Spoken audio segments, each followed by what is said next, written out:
안녕하십니까. 거짓과 진실의 우종창 기자입니다. 오늘 이 시간에는 89억 뇌물 요구를 무산시킨 SK그룹 박영춘 전무의 아주 강직한 자세와 지혜로운 처신에 대해 말씀드리겠습니다.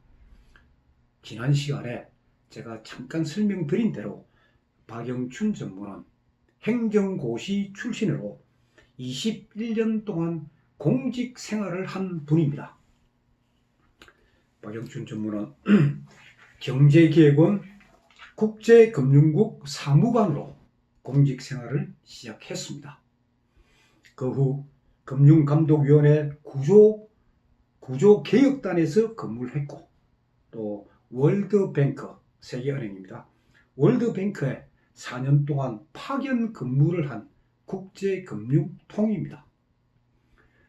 미국에서 시작된 금융위기가 전 세계를 강타하던 2009년에는 박영춘 전무는 청와대에 설치된 비상경제상황실에서 금융구조조정팀장으로 활동하였습니다. 미국 미주리 주립대학 경제학 박사 출신이며 축구와 테니스, 탁구와 골프를 즐기는 스포츠맨이 박영춘 전무입니다. 박영춘 전무는 2016년 2월 23일, 그러니까 박근혜 대통령이 최태원 SK그룹 회장과 단독 면담을 하고 나서 일주일이 지난 시점에 SK그룹 김영태 부회장으로부터 서류봉투 하나를 받습니다. 김영태 부회장은 박영춘 전무에게 이 봉투는 이영희 부사장이 안종범 수석에게서 받았다. 스포츠 관련 협조사항이니까 K스포츠재단 정현식 사무총장에게 연락해서 잘 검토해보라 라고 지시를 합니다. 박영춘 전무가 봉투를 열어보니까 그 속에는 4가지 문구리 들어있었어요. 정현식 사무총장의 명함과 함께 WK 소개 자료, 그리고 WK의 가이드러너 연구용역 제안서, 그리고 3번째가 가이드러너 전문학교 설립기획 문건, 그리고 4번째는 펜싱, 배드민턴, 테니스 유망주 지원을 위한 해외 훈련 계획, 이 문건이 들어있었던 겁니다. 이건 다 검찰 수사 기록에 다 나와 있는 내용이고, 검찰 수사 기록에 이 자료들이 다 첨부되어 있습니다. 박영춘 전무는 그 다음날 서류봉투를 받고 그 다음날 오후 4시 14분경에, 그러니까 박영춘 전무의 통화 내역, 정현식 사무총장의 통화 내역, 안종범 수석의 통화 내역, 이 모든 것들을 검찰은 다 조사를 해가 갖고 있었습니다. 박영춘 전무는 2월 24일 오후 4시 14분경에 정현식 사무총장에게 전화를 합니다. 정현식 총장은 이 전화를 받고 난 뒤 총장은 전화 감사합니다. 저희 재단의 박헌정 과장이 말씀하신 부분의 실무 책임자입니다. 연락처는 몇 번입니다. 감사합니다 하는 문자 메시지를 보냅니다. 그래서 박영춘 전무는 2월 25일부터 2월 26일 사이에 박헌정 과장과 4차례 전화통화를 가진 다음에 2월 29일 오후 3시 30분 SK그룹 본사에서 미팅을 하기로 그렇게 약속을 합니다. 제가 이런 과정을 자세히 설명드리는 이유는 89억 뇌물 요구 사건의 진실이 무엇이고, 이 사건에 등장하는 사람들이 어떤 역할을 했는지 그 부분을 정확하게 알려드리기 위해서 제가 조금 길게 설명하고 있는 것입니다. 2016년 2월 29일 SK그룹 본사에서 박영춘 전무가 만난 사람은 3명입니다. 그리고 정현식 사무총장, 박헌정 과장, 그리고 장순호라는 사람입니다. 장순호는 제가 이 뒷부분에서 언급해 드리겠습니다. 근데 박영춘 전무 입장에서는 모두 처음 보는 사람들이고 또 처음부터 이름도 알려지지 않은 사람들이고, 그러니까 정현식 사무총장은 목발 짚고 나타났고, 박은영 과장은 뭐 아주 젊은이고, 장순환라는 사람은 60 넘은 사람이고, 그러니까 이제 박영춘 전무가 소위 꾀를 하나 냅니다. 자, 그리고 이 참석자들이 어떤 사람들이냐, 배경이 뭐냐, 그거 궁금할 거 아닙니까? 청와대를 움직일 정도의 사람이라면 아주 배경이 대단할 건데, 이들이 또 들고 온 사업 제안서를 보니까 이건 너무너무 부실한 거예요, 이게. 그래서 박영춘 전무는 자, 본격적인 미팅에 앞서서 각자 소개하는 자리를 가졌으면 좋겠다 하고 제안을 합니다. 배경을 좀 알기 위해 가지고.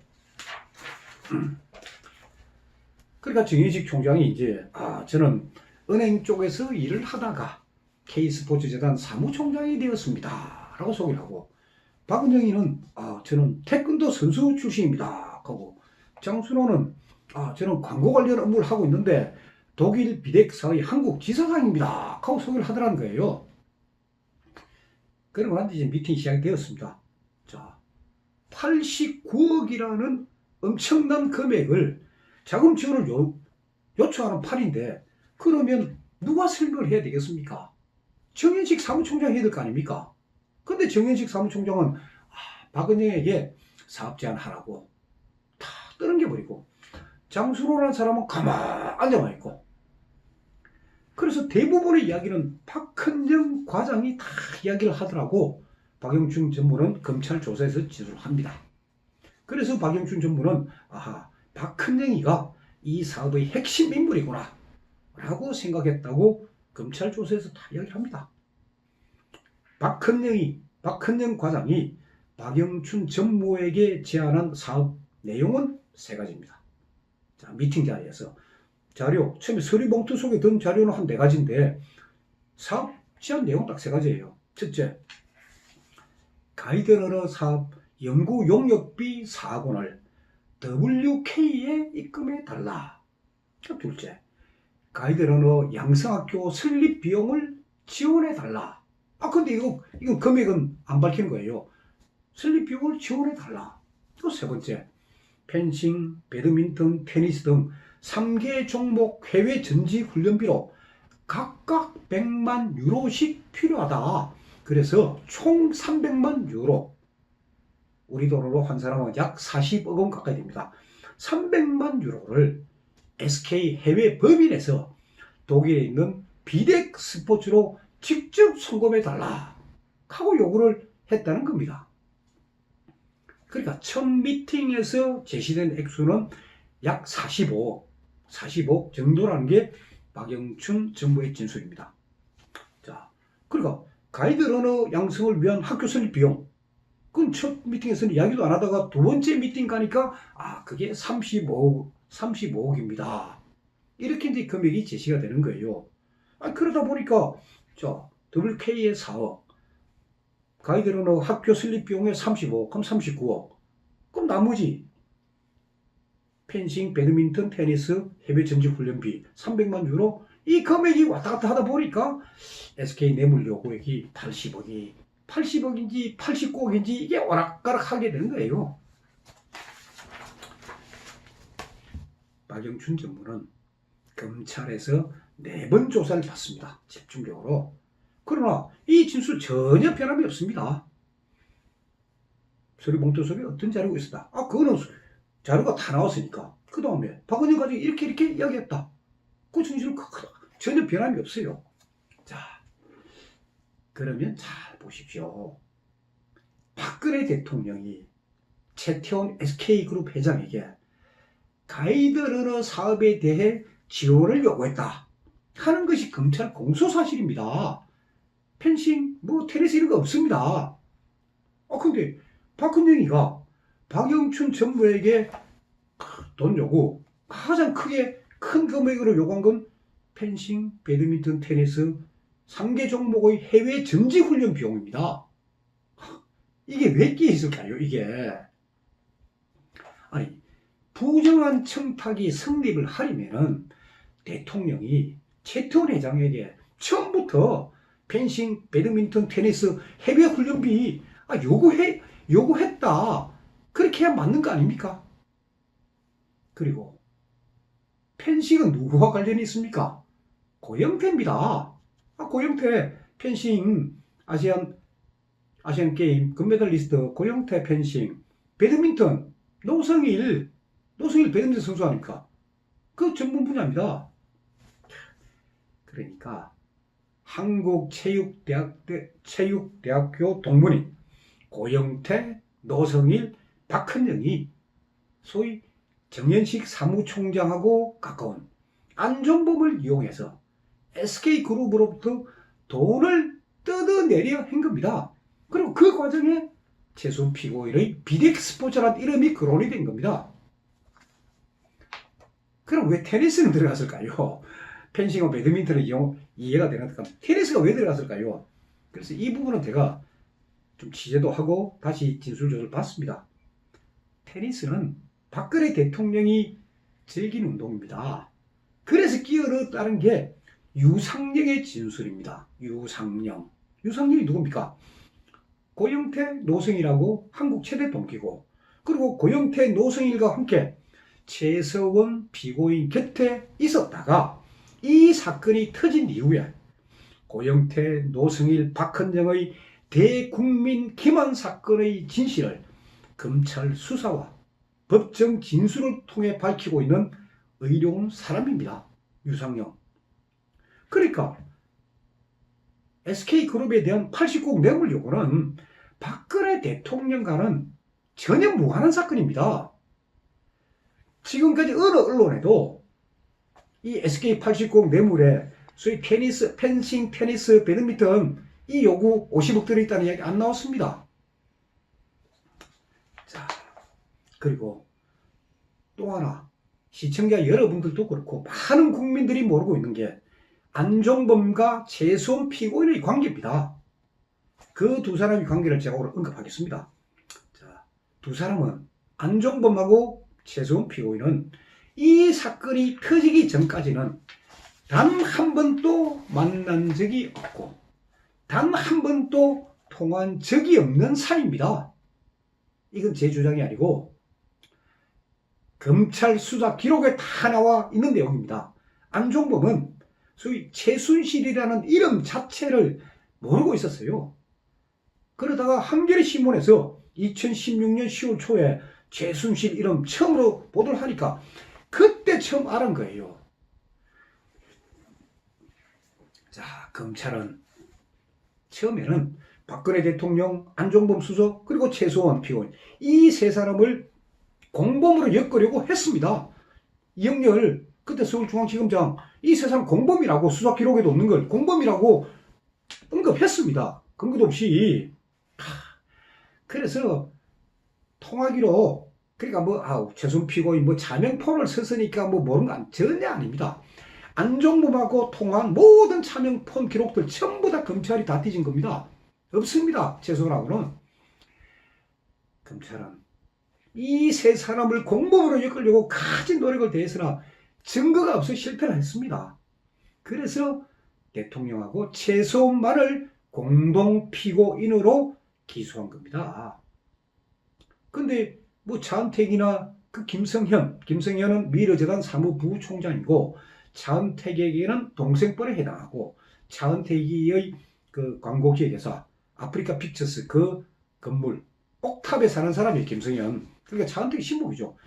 차은택 김성현은 검찰에서 또 법정 진술에서 최순실이가 안종범을 안선생이라 불렀다? 다 허위 진술입니다. 안종범과 최수원 피고인은 만난 적도 없고 통한 적도 없는 그런 사이입니다. 그건 검찰 수사를 통해 다 밝혀진 내용입니다. 다만 이 SK그룹 89억 뇌물 사건에 이 장순호라는 사람이 이 미팅에 참석한 사실입니다. 그래서 장순호에 대해서 제가 기록 쭉 봤습니다. 보니까 장순호는 1972년부터 여행사에 근무한 사람이었습니다. 그리고 최수원 피고인보다도 나이가 많고 그리고 최수원 피고인과 친인척은 아닙니다. 그 최수원 피고인이 해외여행할 때 비행기 티켓 발매 그 도와준 사람이에요. 그래서 가까이 지낸 사람입니다. 근데 이 장수로 검찰 진술조서에 보면 최서울의 지시를 받고 그 자리에 나갔다. 그리고 자기는 그냥 입만 다물고 앉아 있었다는 거예요. 이 장수로 진술도 이게 과연 사실인지 사실이 아닌지는 앞으로 제가 좀 더 꼼꼼하게 따져보겠지만 일단 그렇게 진술이 되어 있으니까 이 부분에 대해서는 최소한 피고인은 법적인 책임을 져야 될 일이 있다면 져야 됩니다. 예. 다시 처음으로 이제 돌아가서 다시 말씀드리겠습니다. 이 박헌영 과장의 이 세 가지 사업 제안에 대해 가지고 박영춘 전무는 바로 이렇게 이야기합니다. 자, 갖고 온 자료가 너무 부실하다. 그리고 자금 지원을 받겠다는 주체가 어디냐? 지금 K스포츠재단 총장하고 과장 둘이 왔는데 돈은 WK로 보내고 비대고로 보내라는데 이게 어떻게 된 거냐? 저희 자금 지원 받겠다는 주체 이것도 분명하지 않다. 그리고 해외 전지훈련비 그걸 어떻게 SK 해외 법인에서 독일 비덱사로 바로 송금하느냐? 그건 안 된다. 독일이 얼마나 이 탈세에 대해서 아주 까다로운 나라냐? 그건 바로 불법이다. 그래서 이 부분은 협상 대상도 아니다. 이거는 빼야 된다. 하고 이제 강하게 딱 거절을 한 뒤에 자, 사업계획서를 보완해서 다시 오라. 그러니까 첫 미팅에서 박영춘 전무는 이 사람들이 어떤 사람인지 딱 파악을 하고 그러고 난 뒤에 아주 자신있게 너무 이 사업계획서 자체가 부실하다. 보완해서 다시 오라. 그래서 한 달 후 2016년 3월 29일에 2차 미팅을 갖자. 하고 돌려보냅니다. 그러고 난 뒤에 박영춘 전무는 김영태 부회장을 한테 가서 이제 미팅 결과를 설명을 합니다. 그러니까 김영태 부회장도 가만히 듣고 보더만은 그러면 WK와 비덱이 어떤 회사인지 철저히 따져보고 뒤에 누가 있는지 확인해보라 하고 지시를 합니다. 사실이 이렇습니다. 제가 앞으로 할 얘기 상당히 많은데 사실이 이랬는데도 김문석 판사 항소심 판결문에 어떻게 나와 있느냐? 제가 그대로 한번 읽어드리겠습니다. 자, 그룹 총수가 대통령과의 단독 면담 자리에서 기업의 애로사항을 말하는 것 자체가 명시적 청탁에 해당한다고 보아야 한다. 이렇게 딱 써놨습니다. 그러면 문재인 대통령이 기업 총수들 만나가 애로사항 들으면 이 정말 명시적 청탁이 되는 거예요. 김문석 판사의 논리대로 한다면은 딱 요래놓고는 싹 내용을 비툽니다. 그러나 하면서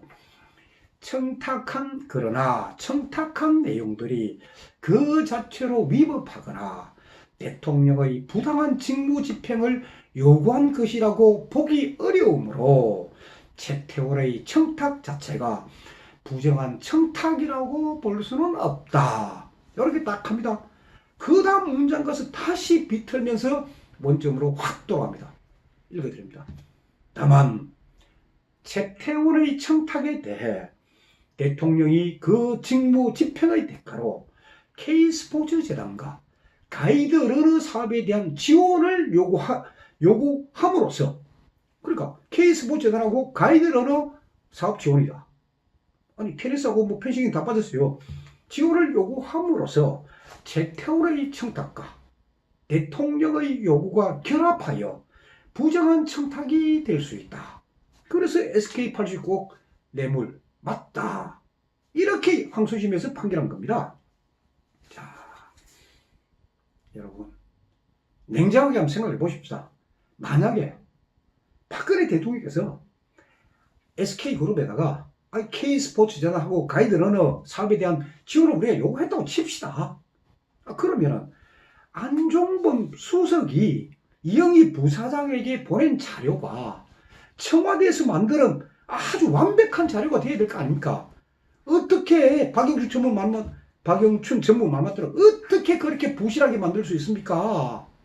그렇게 부실한 자료를 안종범은 이영희 부사장한테 보낼 수 있습니까? 그리고 아니 펜싱, 배드민턴, 테니스 종목 해외 전지훈련 비용 이게 또 왜 들어있습니까? 아니, 판결문에는 K스포츠재단 가이드러너 사업이에요. 판결문에 근데 박은영 관이 요구한 거는 그것도 제일 큰 금액 소위 300만 유로 크게 요구한 거는 펜싱, 배드민턴, 테니스 해외 전지훈련 비용 명목 소위 300만 유로 그걸 비덱 스포츠로 바로 입금시켜달라. 그런 거랑 꼭 이제 박영춘 정부가 다 진술하지 않았습니까? 그래서 항소심 재판장 김문석 판사는 실체 파악에 있어서 아주 중요한 사실관계를 누락했습니다. 이게 고의적으로 누락한 것인지 아니면 기록이 방대하기 때문에 실수로 누락한 것인지 그건 제가 단안을 짓지는 못하겠습니다. 그러나 판결에 영향을 미치는 결정적인 사실 오인이 있었습니다. 그것은 자기 책임을 모면하려는 안종범의 주장은 사실로 인정하고 안종범 주장이 사실이 아니다 하는 그런 사실들을 쭉 진술한 법정에서 정언한 이영희 부사장과 박영춘 전무의 진술은 의도적으로 배척해버렸습니다. 이게 뭐 펜싱 테니스뿐만이 아닙니다. 제가 계속해서 왜 이런 중요한 진술을 김문석 판사는 왜 뺐는지 계속 다음 시간에 계속 제가 설명해 드립니다. 예. 자, 안종범은 검찰 조사에 뭐라고 하냐? 대통령이 자기에게 K스포츠재단 관련 자료를 SK그룹에 전달하라고 지시를 했고 그리고 89억 그 자금 지원이 중단된 것은 내 건의를 대통령이 받아들여가 중단하라고 지시했기 때문이다 하고 진술을 합니다. 박근혜 대통령은 검찰 조사에서 안종범에게 SK그룹의 자료를 주라든지 또는 자금 지원을 중단하라든지 하는 지시를 내린 적이 없다. 대통령 그렇게 진술합니다. 그리고 이영희 부사장, 박영춘 전무, 검찰 수사 그리고 법정 진술에 나가지고 아니 안종범 수석이 두 번이나 전화해가 왜 빨리 89억 안 주냐고 재촉한 사람이 안종범인데 뭐 대통령에게 뭐 자기가 뭐 그 지원 요구하면 안 됩니다라고 건의를 했어? 차, 이영희 부사장과 박영춘 전무의 진술 내용들이 다 배척이 되어 있습니다. 그런데도 김문석 판사는 안종범 진술이 설득력이 있다 하고 판결문에 쫙 적시해놨습니다. 그래서 유죄다. 그게 바로 결정적인 오판인 겁니다. 그게. 그래서 지금 제가 쓰고 있는 상고유서 내용이 바로 저는 법리는 모르기 때문에 사실관계에 판사가 이런 오판인 거 그런 부분을 제가 쓰고 있는 겁니다. 자, 이영희 부사장, 박영춘 전무가 어떻게 진술하고 법정에서 증언했는지 그 부분은 다음 시간에 또 제가 자세히 설명드리도록 하겠습니다. 감사합니다.